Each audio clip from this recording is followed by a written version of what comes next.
Yo les gens, c'est SP et vous êtes sur Code 9 Ciné. Aujourd'hui, on se fait comme ça une petite trailer réaction aux dernières sorties Netflix. J'entends par là le trailer de l'une des séries les plus célèbres de Netflix, j'ai nommé Cobra Kai. On se fait ça tout de suite après le générique.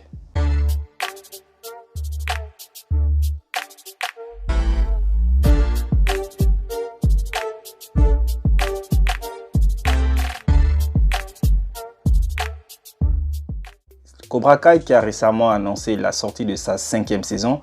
On va donc regarder ça aujourd'hui. J'ai mis mon petit casque, je suis prêt pour éviter les strikes. Restons concentrés et voyons ce que ça donne. Voilà à quoi on fait face. Voilà comment tout le monde le perçoit, comme une sorte de philanthrope qui vient sauver tous les ados de la vallée. Terry Silver. Et une de vous deux qui s'appelle Michael? C'est Michael, hein. Ouais, rien à foutre. Cobra Kai, je me suis lavé les mains quand on a perdu le championnat. Je donne plus de cours de karaté maintenant. À partir d'aujourd'hui, je ferme le dojo Miyagi-Do Karaté. Ça peut pas être ton plan. Johnny étant sur la route, c'est à moi de te aider. Une étoile? Parce qu'il y a comme une odeur de bière? C'est justement parce que c'est de la bière, casse-couille. Ouais, là c'est... Kai a aujourd'hui plus d'élèves qu'il n'en a jamais eu. Ce qui veut dire qu'il nous faut plus de sensei. Je vois plus loin et plus grand que cette seule vallée. Ah, ça. T'étais censé aller mieux après le tournoi. Tout n'a fait qu'empirer. Écoute Kenny, je sais comment on peut s'embrouiller pour des conneries et être aveuglé par la haine. Oh, les gars vont encore se taper. On est tous potes maintenant. On n'est pas potes. On le sera jamais. Cassez-vous la bouche. Oh. Ouais. Pétard. Ouais. Silver divise pour mieux régner. Si ça continue, toutes les choses pour lesquelles on s'est battu tomberont bientôt dans le mur. Je veux que vous estimiez lequel de mes élèves est prêt à passer à l'étape supérieure. L'étape supérieure. Wouh. Jamais t'arrêter. Tu dois nous laisser Chosen et moi régler cette affaire. C'est le seul moyen d'y mettre un terme. Vas-y. Règle ton attaque. Faut pas hésiter à se salir les mains. Si c'est sur cette voie-là que tu persévères, ta vie ne sera plus jamais la même.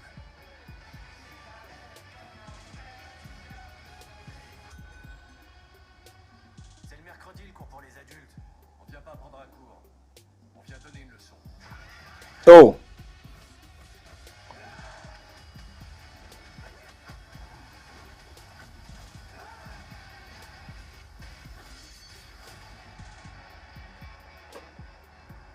Ça me fait très plaisir d'entendre que vous vous entendez bien avec les autres.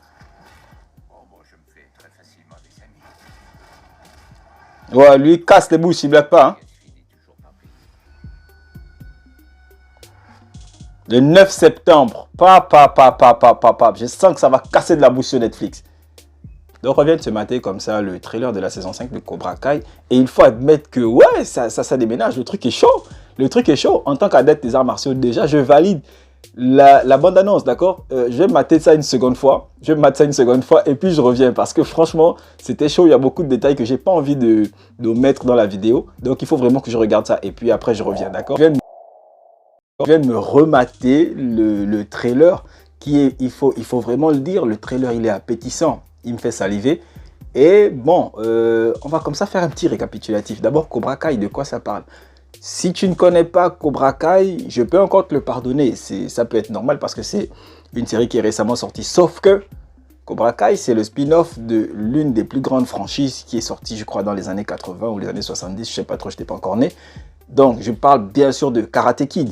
Et non, pas Karate Kid avec Jackie Chan. Je parle de Karate Kid avec le Miyagi Sensei. Monsieur Miyagi, voilà. Et je pense que tout le monde devrait avoir un Monsieur Miyagi dans sa vie. Parce que franchement, c'est trop bien. Donc Cobra Kai, on y suit les aventures des protagonistes de Karate Kid, c'est-à-dire Alex Russo et Johnny, je sais plus trop quoi, comment il s'appelle là, qui ont bien grandi, qui ont fait leur vie. Et il y a le Johnny en question qui décide dans la saison 1 de reconstruire son club, donc le Cobra Kai, et dans la série porte le nom. Et l'histoire est vraiment centrée là-dessus. Ce n'est pas on va dire quoi, un bis de Karate Kid. En fait, c'est pas un copier-coller de Karate Kid. Dans la première saison, je m'attendais vraiment à ça. Mais quand j'ai regardé, j'ai vraiment été hypé et c'était super. Ça m'a donné envie de voir la suite. Dans la saison 2, ainsi de suite, ainsi de suite, ainsi de suite. Et aujourd'hui, on s'attend à voir la saison 5 qui va sortir le 9 septembre. C'est quelques jours avant mon anniversaire. Donc, par conséquent, je dois regarder ça. Je serai câblé jusqu'au 13 septembre. Donc, Cobra Kai, qu'est-ce qu'on peut voir dans la bande-annonce? Déjà, on peut voir qu'il y a le sensei, je crois, Terry Silver, je connais plus son nom, Terry Silver. Je crois que c'est le mec avec la queue de cheval. On va l'appeler queue de cheval pour le coup. Donc, il y a queue de cheval qui a repris les rênes de Cobra Kai. Il a réussi à faire éjecter l'autre sensei, j'ai oublié son nom. Il a une tête de méchant, on va l'appeler tête de méchant. Donc, il a repris Cobra Kai, il a agrandi Cobra Kai. Je crois même qu'il est en train de franchiser Cobra Kai parce qu'à un moment donné, dans la vidéo, on montre des cartes, on montre une carte plutôt de la vallée. Et je pense que ce sont des mini-dojos ou des clubs que Terry Silver, que queue de cheval, il a comme ça réussi à mettre sur pied. Il continue donc à faire régner la loi de Cobra Kai, qui consiste donc en la violence absolue, pas de pitié. Et ça marche, vraiment ça marche, parce que à la fin de la saison 4, on était sur le tournoi qui devait décider de quel club devait diriger, comment tu appelles, la vallée. Je ne sais plus trop qui avait gagné, vraiment je me rappelle plus, ça fait quand même 1 an que je me suis maté la série. Mais là, malgré la fin du tournoi, on est toujours sur de l'animosité. On voit le fils Rousseau là qui se fait charcuter par le tout petit dans la saison 4 et ça montre le développement du personnage. En fait, ce que j'aime bien dans la série, c'est ça, c'est que les personnages évoluent au fur et à mesure que la série passe. Celui qui est méchant au début, à un moment donné, il finit par se conscientiser et il devient gentil. Celui qui est gentil au début, à un moment donné, il devient méchant. Mais après, tu connais, il y a beaucoup de rebondissements. Aujourd'hui, on est gentil, demain, on est méchant, après-demain, on redevient gentil, après-demain, on devient méchant. Mais on se rend bien compte que le problème Cobra Kai commence à prendre de l'ampleur. Il y a Johnny qui a laissé tomber le karaté. Il y a Rousseau également qui veut a priori fermer le club Miyagi-Do. Je crois que c'est comme ça s'appelle, Miyagi-Do. Et ça commence à plus ou moins empiéter dans sa vie familiale. On le voit un peu qui se dispute avec sa nana.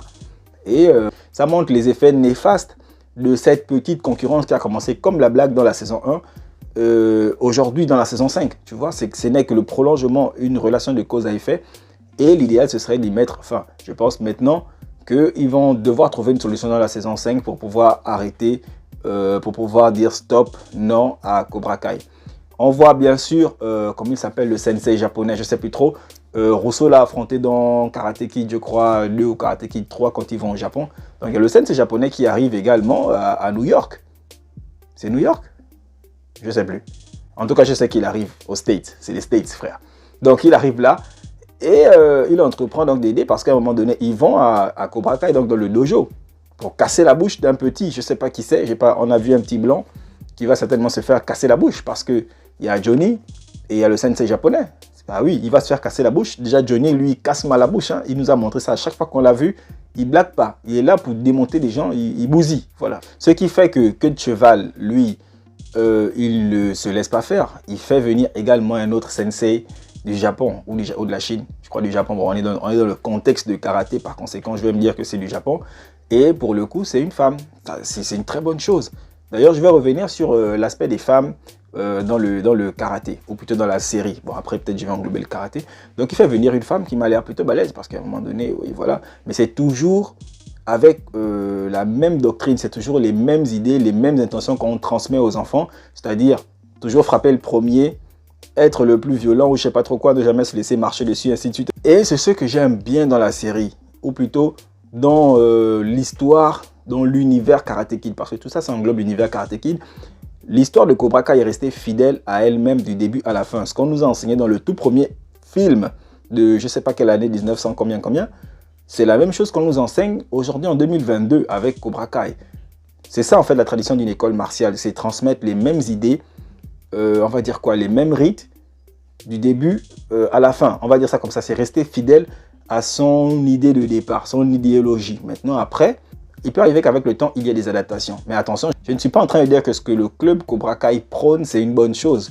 D'accord? Les adeptes des arts martiaux qui regardent la vidéo pourront d'ailleurs eux-mêmes dire que ce n'est pas bien. Voilà. La violence ne résout pas tout. D'ailleurs, quand on enseigne les arts martiaux, la première chose qu'on enseigne, c'est la maîtrise de soi. Donc voilà, maîtrisez-vous au maximum. Mais en vrai, Cobra Kai, c'est super bien. Maintenant, je disais tantôt que j'allais parler des femmes.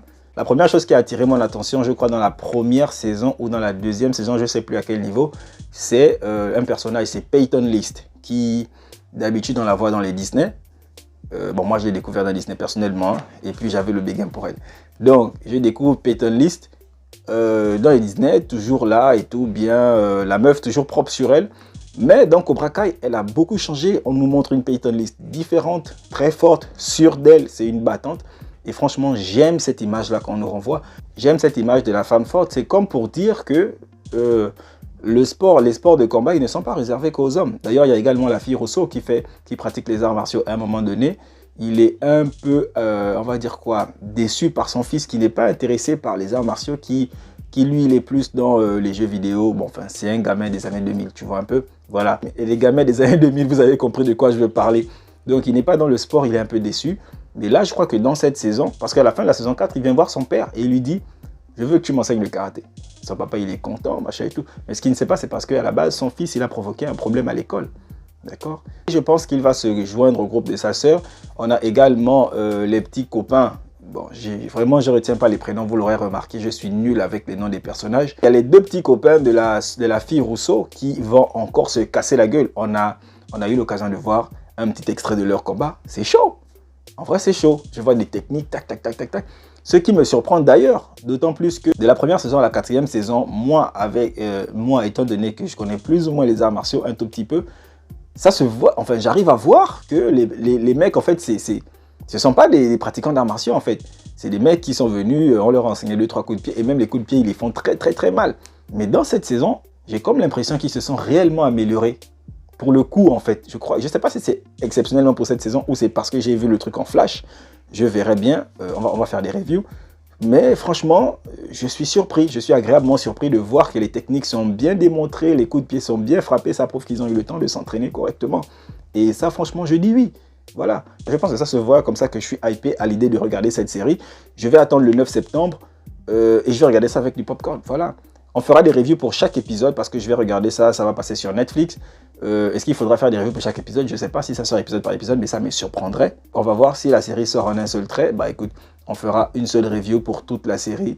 Mais en vrai, Cobra Kai, c'est très bien. J'avoue que je valide la série à 100%.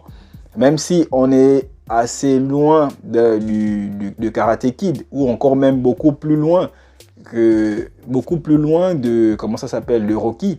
Parce que les gars, il faut l'admettre, Rocky, quand tu regardes ça, tout de suite, tu n'as qu'une seule envie, c'est de te bastonner avec quelqu'un.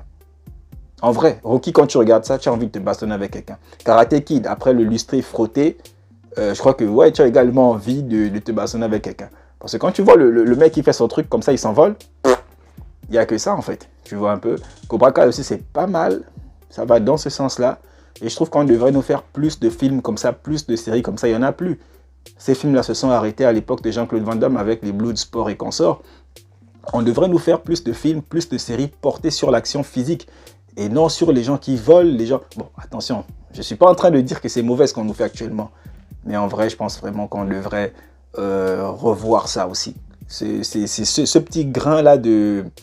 On va dire quoi, d'ancienneté, voilà. Ça nous apporte un peu de nostalgie, du fait le grand écart ici, il lève le pied ici, il frappe le coup de poing là.